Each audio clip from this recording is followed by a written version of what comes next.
Going over the basics of an offer.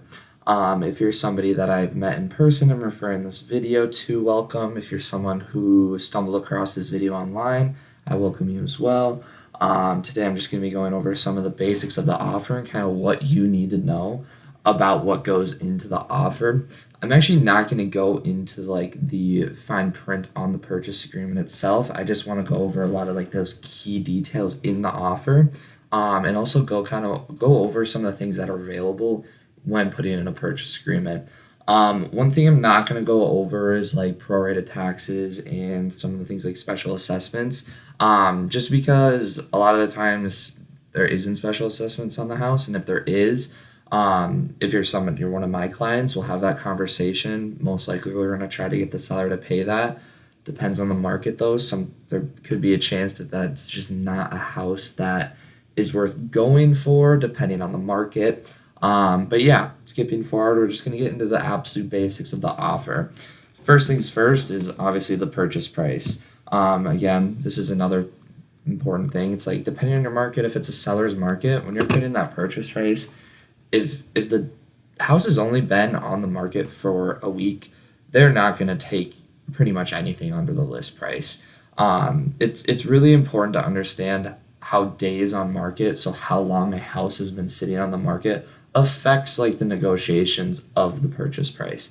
So I recommend if the house has been on the market for more than a month, then maybe you can try to get um, some seller paid closing costs, or maybe get the purchase price down, maybe 10, maybe 15, depending on the market. Sometimes even more if the market is really in the favor of buyers. But if the house has only been in the market 1 or 2 weeks, you got to be pretty close to that purchase price. You don't have to be exactly on it, but you want to be pretty close to that. And then we're going to go over earnest money. So earnest money is good faith funds put up within 24 hours of an accepted purchase price. Now, historically, most people put like a 1% earnest money. So if the purchase price is 500,000, most people do 5,000. You can technically put $0 in earnest money. Sellers do want to see some amount of earnest money. It does strengthen your offer. So let's say it's a seller's market. Sometimes I've seen clients want to put down $10,000 to $20,000 in earnest money to show that they are very committed to this home. Going over, and then I want to go over the contingencies with this earnest money.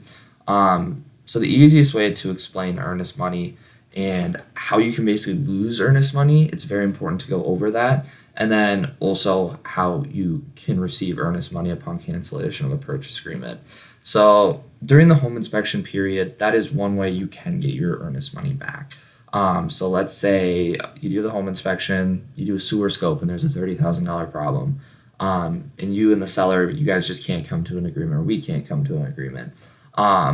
Then we can decide to cancel, and we would get our earnest money back as long as it's in the period of the home inspection period. In that scenario, and you're canceling, it's during the home inspection period, it's because you can't move forward, and the seller and the buyer can't come to an agreement on repairs. At that point, you can cancel the purchase agreement and have the earnest money refunded. After that, at that point, the next time, the only two other ways would be maybe an appraisal. Let's say the appraisal, it doesn't appraise, and the seller and the buyer can't come to an agreement on covering the appraisal gap or lowering the purchase price. That might be another way to get the earnest money back. And then really the only third other way to get the earnest money back, and you're canceling, would be like the financing contingency. Let's say financing falls through.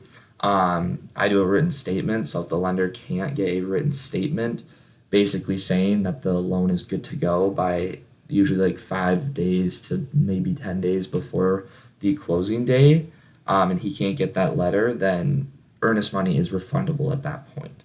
Um, Now, if you get through the home inspection, you guys come to agreement and appraisal, and let's say maybe even something happens, you get through the appraisal, everything works out, you're moving on. Um, you know, the lender is good to go, and the only reason you're canceling is because you have cold feet. at that point, your earnest money is not going to be refundable. It will go to the seller. So, like, if you're already pretty much through most of the process and you're almost to the closing date, and like the written statement's been issued, you're literally good to go and close, and you're going to cancel. Because you get cold feet, you will lose your earnest money. And there's a couple other situations where that can happen as well. Like, let's say you're like gonna cancel before the closing, or before you get a written statement. That would also be sometimes a point where it's more of a gray area, but it's not going to be easy to get your earnest money back because you're just canceling again, because probably cold feet. There's no real reason to cancel. You're through the home inspection, the appraisal already happened, you're waiting on the written statement, but other than that, you already have everything and the terms are set in stone. That would be a point where you're most likely just not getting your earnest money back. But done with contingencies and going over earnest money, how that earnest money is refundable or not refundable, we'll move on to the home inspection. So obviously, after you put you have to figure out how long of a purchase or a home inspection period you want to do. Now, I usually do 7 days, 7 to 10 days. I wouldn't do 10 days. Sellers don't really like the home inspection period to be that long, just because you usually have to have a longer like transaction, like probably 40 days out for the closing date, because your home inspection period is longer. So I usually do 7 days. We can usually get that home inspection scheduled within like 2 or 3 days of an accepted offer, and then we'll have 3 or 4 days to negotiate repairs and everything like that. So that's just another thing to figure out. It's just how long you want the home inspection period, and just know that will happen within like the first week of an accepted offer. The next thing is just going over arbitration. Arbitration is a form of court that can be used to settle real estate disputes. Now, if you accept the arbitration in the purchase agreement, and you need to go after the seller, or something needs to go to court for, if you accept arbitration, you have to use arbitration. You cannot use any other forms of court. Now, if you decline arbitration, all forms of courts are available to you. Usually my recommendation to my clients is to decline arbitration, because you and the seller could agree in the future to use arbitration. It's not like if you decline arbitration now, you can't use it in the future if you and the seller agree to use arbitration. But if you accept arbitration, you have to use arbitration. Now, moving on, it's the closing date. So just know, on closing date, you can close electronically, at least with my title company. But usually the easiest way to do it is to just come to the title company's office, and you sit down for an hour and you sign documents. Now, closing has to be on a Monday through Friday, at least with the title company I use. I don't really think there's any title companies open on the weekends. There might be, but just know, title or closing date usually has to be through a Monday through Friday, and it's usually going to be through 7 to 5 p.m. So you might have to take the day off. This is where sometimes having like a longer closing, so like doing closing in 40 days instead of 30, might be a good thing, because if anything is delayed from the lender or title, you don't have to reschedule your closing date and then possibly have to like switch the days off of work. So yeah, going over to the next page. Some other things to note, just you can ask for closing costs in your purchase agreement. I'm assuming if you're my client, we've already discussed that you need closing costs covered or not closing costs covered. Sometimes it's like if we see a house that's been on the market for 90 days and we know there's a little wiggle room, we want to save a little cash out of pocket for you, we'll just throw in a couple of closing costs in the purchase agreement. Just try to save you a little bit of cash out of pocket.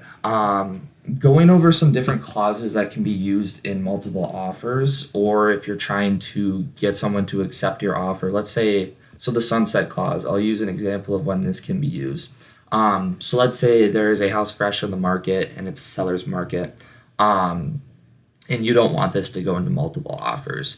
You can do a sunset clause that basically states like, we're going to offer like the full asking price, or even maybe like 5 to 10,000 more. But if in 2 days this offer isn't accepted, or negotiate anything like that, you can either like rescind, like you can basically say this offer is void in, let's say, 2 days, or this offer is now 20,000 under purchase price. And that can just be used to get a seller to really consider your offer and not wait to get more offers from other people, and you can avoid multiple offers in some scenarios using that sunset clause. So that's really the useful clause during multiple offers. Another thing that can be really good in multiple offers is an escalation clause. So let's say there's 3 other people offering on a home, and you come in at purchase price, so 450, but you're comfortable going up to 470 and covering appraisal gap. You could do a escalation clause for 450,000 and then do a $2,000 escalation. So pretty much you will beat any offer by $2,000 up to $470,000.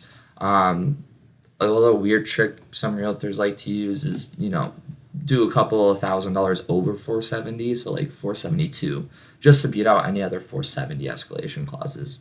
And then we're going to go over, I already went over earnest money actually, so we're all good there.